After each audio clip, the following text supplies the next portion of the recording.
चियाही बैठल सासु तो बहुवरी अरजकार बहुवरी अरजकार हो सासु हमहु के पियरी मंगावहु हमहु छठ भुखबे हमहु छठ भुखबाई हो सासु हमहु के पियरी मंगावहु हमहु छठ भुखबाई हो।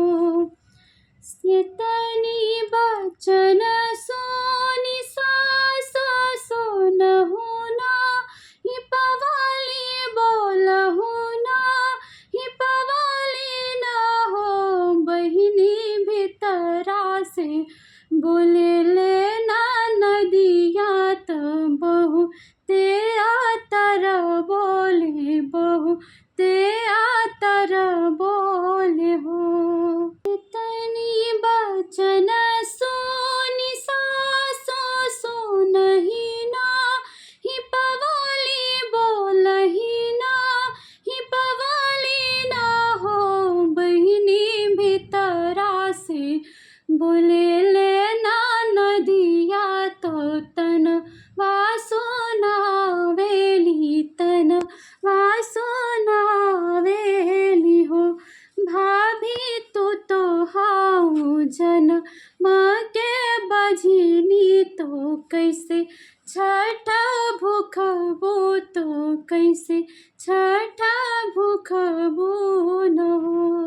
भीतरे से आवे ले पियावा बिरहा बोली या बोल बिरहा बोली या बोलाई हो धना जतिया के नीच सुअरिया खत निकलागे देखत घिन लागे देखत घिन लागे न हो। आगे पीछे घूमत छावना देखत निकलागे देखत निकलागे लहो।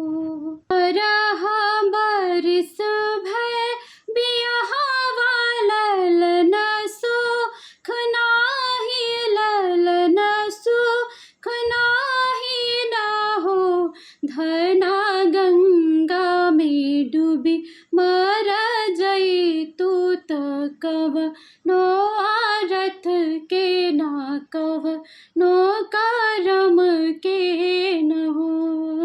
सासु ननद करे छठिया त भूखे बरतिया त भूखे बरतिया ना हो बहिनी जकरी में बारी बिया हलवही घर निकालन त वही घर निकाले न हो।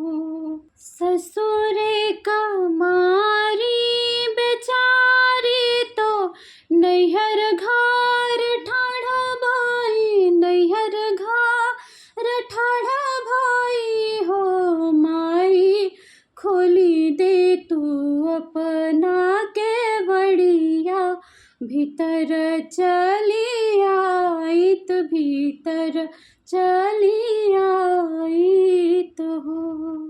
गने से बोली हमैया के बड़िया न खोलबे के बड़िया न खोलबे हो बेटी कवन संकट तोहरे जियरा नैहर चली आयो नैहर चली आई हो। सासु ननद करे बरतिया तो रहे छठ पूजत रहे छठ पूजाई हो मैया हम जे कर बारे दुलारी उहे घर नी घरनी कारण है, घरनी कारे न बजी नी बोलाए न हो।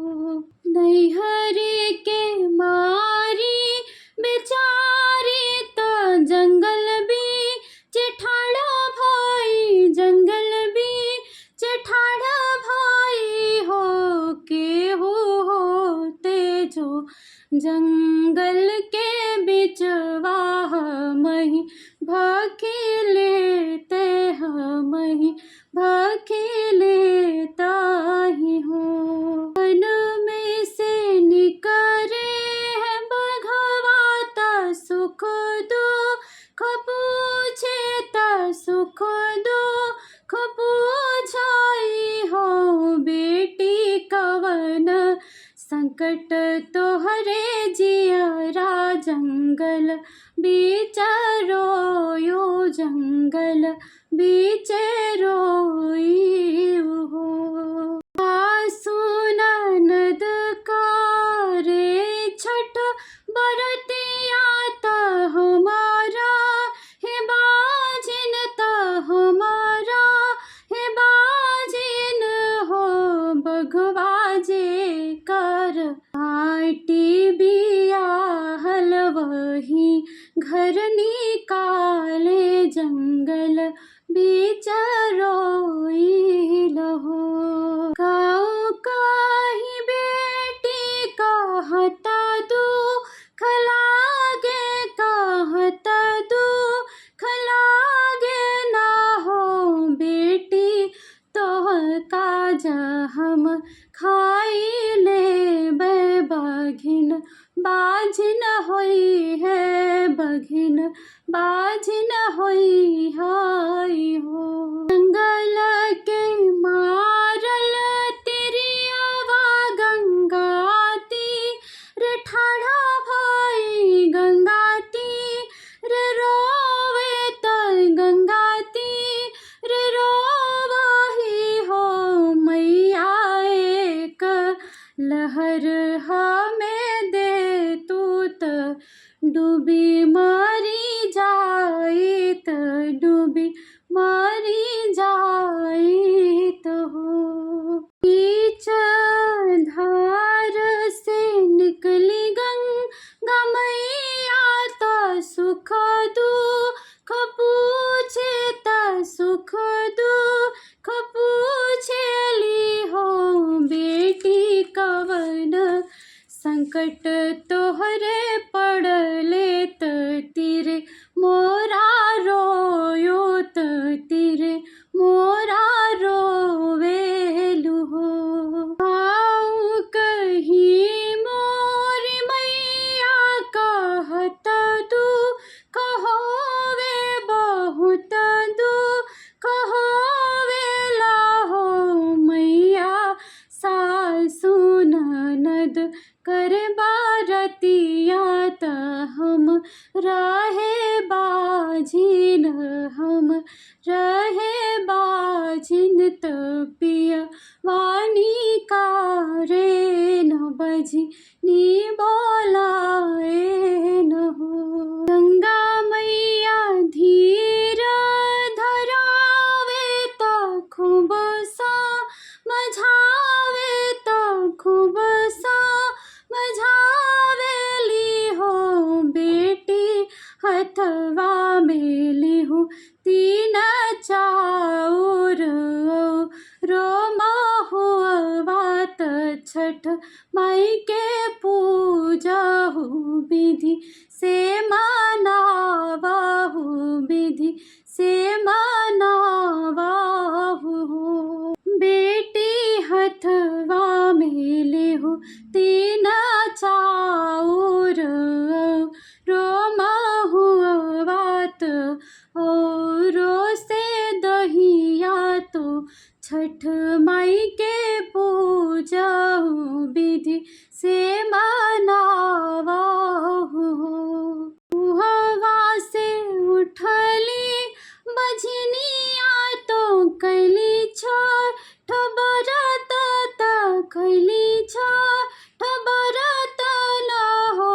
बहिनी विधिवा व्रत कैली न पूजा त खैली परसदिया त भैले लालनवा त भैली गर्भवान हो।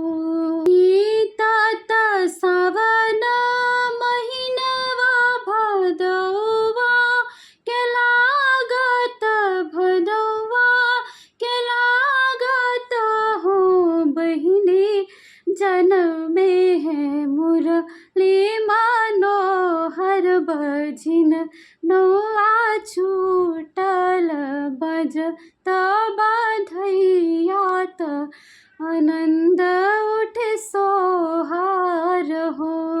बहिनी गोदिया में खेले ललनवा बजिन नौआ छूटल उठन लागे सोहर उठन लागे सोहार।